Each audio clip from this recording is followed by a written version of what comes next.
Hello everyone, I have a beer today, very excited. This is a brewery I don't cover too much of. It's simply not that easy to get, where I am at least, as far as distribution goes.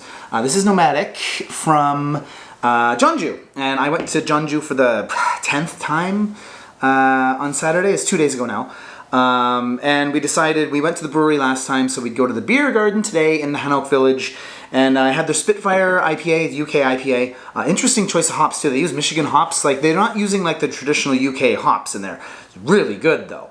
And they had a double dry hop, hazy one. Details are blurry. I only had 3 beers, but yeah. This is the one I want to talk about. I got a can to go. This is on the menu. You couldn't get it at the beer garden, but they did have this on tap at the actual brewery. But they did have this in cans at the beer garden. So, any film buffs out there, you don't even need to be a film buff to recognize who this is. That is Jeff Bridges from The Big Lebowski, and this beer is called The Dude Abides. It is a coffee and cream ale, comes in at 9%, and we'll go through the ingredients quickly because there's something I want to talk about. One of the main reasons I want to do this video. So, it's got water, obviously, just English malts, and then it's got organic rice syrup, which is Korean. John loves his organic rice syrup in the beers to pump up that ABV. And then there's lactose, milk sugar, coffee wandu. So coffee, and it's from India. India, interesting. Hot pellets, just American, and yeast. So, what I want to talk about is that coffee. Because it said Monsoon Malabar coffee on the menu. It literally says that, not just coffee. Monsoon Malabar. And I'm going, Malabar? Sounds like a Pokemon town. I was thinking Zanzibar, which is not India.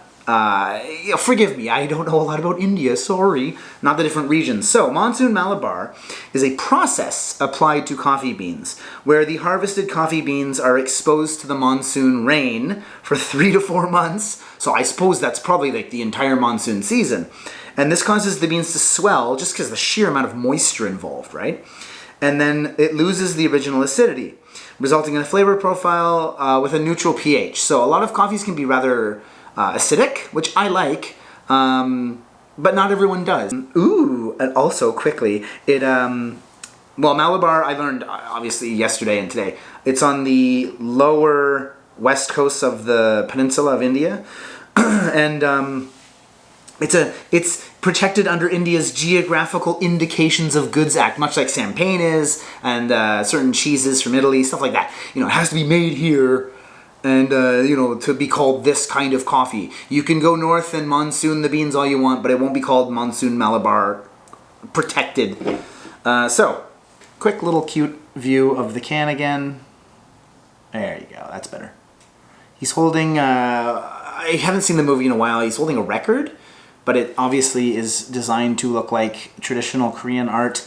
One thing about, there was a sign outside the beer garden. It has like traditional style art, and I was gorgeous. Nice traditional Korean stuff. I mean, this plays into the Jeonju part, obviously, too. You know, if you're in Jeonju and you want to open up a beer garden, you're probably not doing neon Cyberpunk 2077 vibes. It really wouldn't fit. Even if you weren't in the Hanok Mall like the beer garden is, the vibe wouldn't work. Same with the brewery in Jeonju, too. You probably wouldn't want to put, like, orange and purple neon everywhere. Probably wouldn't match. So, as far as color goes, it's not as dark as I thought it would be. That coffee though.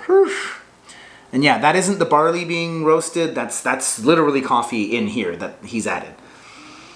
So, let's see what happens. I'm a big coffee dork. I've had some coffee videos on this channel too, under the brewing nomenclature.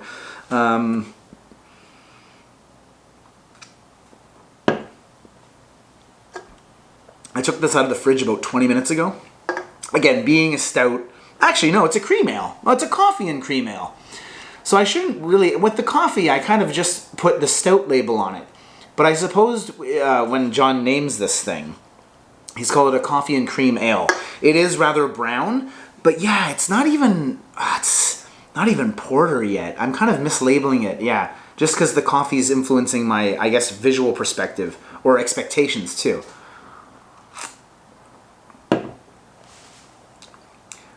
Coffee and cream. It's, oh man, yeah, like as far as roasted notes go, I mean, other than the fact that I consider coffee roasted, there is no like astringent or roasted or bitterness from the malts.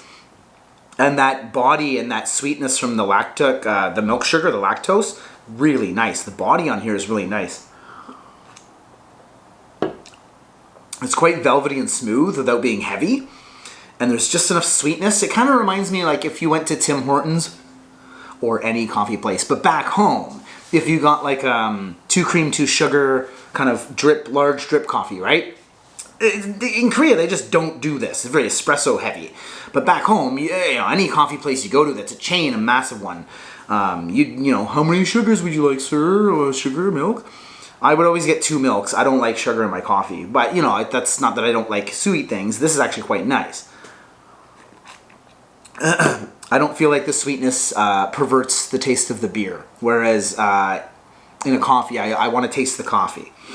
So the milk gives it a bit of body and some creaminess to it, but it doesn't really change the flavor a hell of a lot. Yeah. This is quite nice. This was 10. So this ain't cheap. I'm not saying that like, oh John, what are you doing to me? But you know, 10 for a small can is not cheap.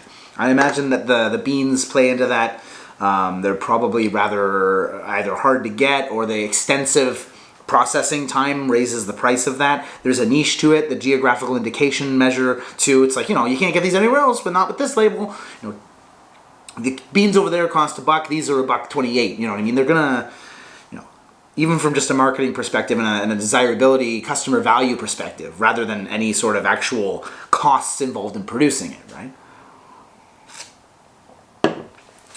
I really did expect a stout, which is my own misgiving on that. But no, I'm not disappointed. I'm pleasantly surprised, to be honest. This is seasonal. It's limited. Now, who knows? If it sells like hotcakes and he decides that he wants to make more of it, I can't speak for that. But at this point, it certainly isn't a permanent fixture of his menu or his roster. So, that said, if you can get down to Jeonju, which is a great time anyway, yeah, get down there. I walked a lot of the beer off. If you've ever been to the Hanokmal and you've been to Jeonju Station, we walked from the Hanokmal on the far side all the way through to the train station. We walked 19.5 kilometers the entire day. Just the Hanokmal to the train station's 9. It's a little under 9 kilometers, so lots of calories being burned. Maybe I look slimmer in this video. Maybe it's my new shirt. Winter's coming. New shirts are coming out of the closet. I never will, but don't tell anyone.